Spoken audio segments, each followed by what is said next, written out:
नमस्कार दोस्तों, हमारे YouTube चैनल ज्ञान वेदास में आपका स्वागत है।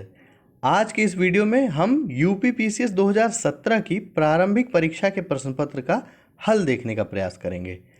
और इस वीडियो को बनाने का मेरा उद्देश्य क्या है? पहला कि यूपी पीसीएस में पूछे जाने वाले प्रश्नों की प्रकृति से आपको परिचित कराना, जिससे अपनी पढ़ाई के दौरान आप इस प्रकार के प्रश्नों पर विशेष ध्यान दे सकें। अर्थात परीक्षा में पूछे जाने वाले प्रश्न, उसका पैटर्न समझने में आपकी मदद कर सकते हैं। इससे आप कोई भी टॉपिक पढ़ते समय उससे बनने वाले प्रश्नों का अनुमान लगा सकेंगे। और दूसरा, प्रीवियस ईयर्स में पूछे गए प्रश्न जो है रिपीट भी होते हैं। जैसे अगर 150 प्रश्न पूछा गया है तो 30-35 प्रश्न पूर्णतया या आंशिक रूप से रिपीटेड होते हैं। अतः इन्हीं दोनों उद्देश्यों की पूर्ति के लिए ये वीडियो बनाया जा रहा है। उम्मीद है कि ये वीडियो आपको प्रश्नों की प्रकृति समझाने और 2017 में पूछे गए प्रश्नों को याद कराने में सहायक होगा। तो आइए शुरू करते हैं। एक प्रश्न दिया हुआ था सुमेलित करने के लिए, कुछ संस्थान दिया हुआ था और उनकी लोकेशन को सुमेलित करना था। तो आप ध्यान से देख लीजिए। वन अनुसंधान संस्थान देहरादून में है। भारतीय चारागाह एवं चारा अनुसंधान संस्थान झांसी। केंद्रीय शुष्क क्षेत्र अनुसंधान संस्थान जोधपुर।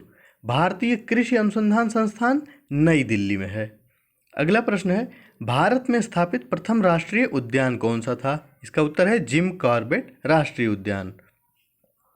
हवा में तैरते हुए श्वसनीय सूक्ष्म कणों का आकार कितना होता है? 5 माइक्रोन से कम। और यूपी स्पेशल से एक प्रश्न था कि उत्तर प्रदेश में कृषि जलवायु क्षेत्र कितने हैं? इसका उत्तर है 9। अर्थात उत्तर प्रदेश में शस्य जलवायु क्षेत्र करके भी पूछ सकता है आपसे, कितने हैं? तो 9 है। आगे बढ़ते हैं।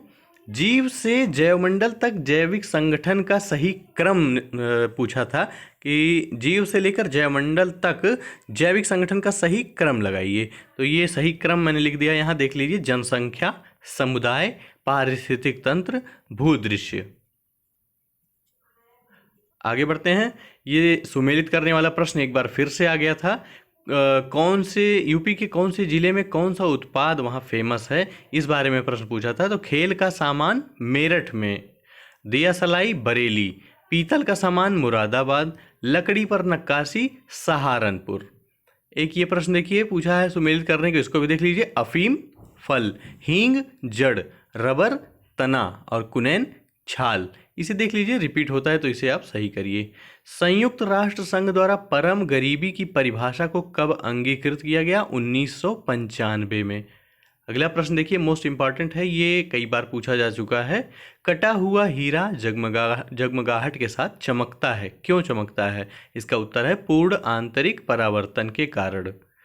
अगला प्रश्न है, सामाजिक सुरक्षा अधिनियम 2008 के अंतर्गत प्रारंभ की गई राष्ट्रीय स्वास्थ्य बीमा योजना जो है वो किसे आच्छादित करती है? तो इसका सही उत्तर था केवल असंगठित क्षेत्र के श्रमिकों को। 11वीं योजना के दौरान शिशु मृत्यु दर को कम करने का लक्ष्य कितना था? तो इसका उत्तर है 28 प्रति हजार जीवित जन्म। एलपीजी सिलेंडर के रिसाव से उत्पन्न दुर्गंध होती है इथाइल मरकेप्टन की। यानी एलपीजी सिलेंडर जब कोई लीकेज होता है उसमें, तो जो स्मेल आती है उसका कारण क्या है? इथाइल मरकेप्टन है। देखिए, कथन और कारण वाला प्रश्न भी पूछा जाता है। तो ये प्रश्न थोड़े कठिन प्रकृति के होते हैं। इसमें पहले तो आपको ये डिसाइड करना होगा कि दोनों कथन सही हैं या नहीं। अगर सही हैं तो क्या स्पष्टीकरण है या नहीं, अर्थात व्याख्या कर रहा है या नहीं। तो इस प्रकार के प्रश्न अभ्यास से सही किए जा सकते हैं। देखिए, कथन ए था कि मानव शरीर सेलुलोज के पाचन में अक्षम है। कारण आर दिया है, मानव शरीर में स्टार्च अपघटक एंजाइम डायस्टेस विद्यमान रहता है।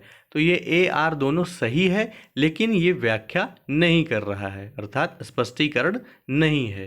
अगला प्रश्न है, सुई चुभाने पर दर्द महसूस नहीं करेगा। तो ऑप्शन में सही उत्तर है मस्तिष्क। यानी मस्तिष्क में सुई चुभाई जाएगी तो वो दर्द महसूस नहीं करेगा। खुर नहीं पाए जाते हैं गीदड़ में। खुर नहीं पाए जाते हैं गीदड़ में। फलों के मीठे स्वाद का कारण क्या है? फ्रक्टोज। प्राकृतिक बहुलक क्या है? रेशम है। दिए गए ऑप्शंस में रेशम सही था, रेशम प्राकृतिक बहुलक है। अब यहाँ एक चीज़ और आप देख लीजिए कि बाकी 3 ऑप्शन क्या थे कि प्राकृतिक बहुलक कौन तीनों नहीं हैं, तो बेकेलाइट, केवलार, लेक्सान ये प्राकृतिक बहुलक नहीं है। अब मैंने इसे यहाँ इसलिए लिख दिया है क्योंकि ये तीनों ऑप्शन अगर अगली बार पूछता है प्राकृतिक बहुलक कौन सा नहीं है और इनमें से कोई एक उसमें रहता है तो आप इसे सही कर सकते हैं। जैसा कि मैंने अभी वीडियो के शुरू में बात किया था कि डायरेक्ट और इनडायरेक्ट रूप में जो है क्वेश्चंस रिपीट होते हैं, तो इनडायरेक्ट इसी तरह होगा कि आप किसी एक ऑप्शन से उसे पकड़ सकें। तो प्राकृतिक बहुलक है रेशम, और ध्यान दीजिए कि बेकेलाइट, केवलार और लेक्सान प्राकृतिक बहुलक नहीं है। इंसुलिन क्या करता है? इंसुलिन रक्त शर्करा का नियंत्रण करता है। मेलाटोनिन निद्रा का नियंत्रण करता है, और ऑक्सीटोसिन स्तन ग्रंथि से दुग्ध का निस्सरण के लिए उत्तरदायी है। अगला प्रश्न है यूरिया क्या है? यूरिया एक नाइट्रोजन युक्त कार्बनिक यौगिक है। एक प्रश्न था रानी झांसी समुद्री राष्ट्रीय पार्क की स्थापना कब हुई थी? 1996 ईस्वी में हुई थी।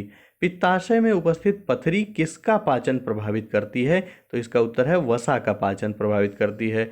आनुवांशिक रोग नहीं है रतौंधी, आनुवांशिक रोग नहीं है रतौंधी, तो इसका भी ऑप्शन देख लीजिए कि कौन सा रोग आनुवंशिक है। तो हीमोफीलिया, रंजकहीनता और वर्णांधता ये तीनों रोग जो है वो आनुवंशिक हैं। तो ध्यान दीजिए, अगर इन तीनों में से कहीं कोई ऑप्शन मिलता है तो याद रखिए इसे कि आनुवंशिक रोग है हीमोफीलिया, रंजकहीनता और वर्णांधता। तो अगर प्रश्न कहीं पूछ लेता है निम्न में से कौन सा आनुवंशिक रोग है और हीमोफीलिया, रंजकहीनता और वर्णांधता में से कोई ऑप्शन मिलता है तो वही सही हो जाएगा। तो याद रखिए रतौंधी जो है वो आनुवंशिक रोग नहीं है। अब देखिए कुछ विटामिन और उनको सुमेलित करने को पूछा था। तो विटामिन B12 जो है वो प्रति अरक्तता कारक, विटामिन B12 प्रति अरक्तता कारक है। विटामिन C प्रति स्कर्वी कारक, विटामिन K प्रति रक्तस्रावी कारक। आयोडीन की कमी से क्या होता है? घेंघा रोग होता है। अंगूर, इमली और केला में प्रचुर मात्रा में विद्यमान कौन सा अम्ल होता है? टार्टरिक अम्ल होता है। तो अंगूर, इमली और केला में टार्टरिक अम्ल पाया जाता है। न्यूनतम पर्यावरणीय प्रदूषण उत्पन्न करने वाला ईंधन कौन सा है? हाइड्रोजन है। तो आपसे ये प्रश्न इस तरह पूछेगा निम्न में से कौन सा ईंधन जो है वो न्यूनतम पर्यावरणीय प्रदूषण उत्पन्न करता है? इसका उत्तर होगा हाइड्रोजन। कि कृत्रिम उपग्रह पृथ्वी से सुस्पष्टता से ट्रैक किया जा सकता है किसके द्वारा? इसका उत्तर होगा डॉपलर प्रभाव द्वारा, यानी डॉपलर प्रभाव द्वारा कृत्रिम उपग्रह पृथ्वी से सुस्पष्टता से ट्रैक किया जा सकता है। तो फ्रेंड्स, इस वीडियो में हम इतने ही प्रश्नों पर अपनी चर्चा को रोकते हैं। अगले वीडियो में पीसीएस 2017 के बाकी प्रश्नों पर हम अपनी चर्चा को जारी रखेंगे। और अगर ये वीडियो आपके लिए लाभदायक हो तो इसे लाइक करिएगा। मिलते हैं अगले वीडियो में। नमस्कार।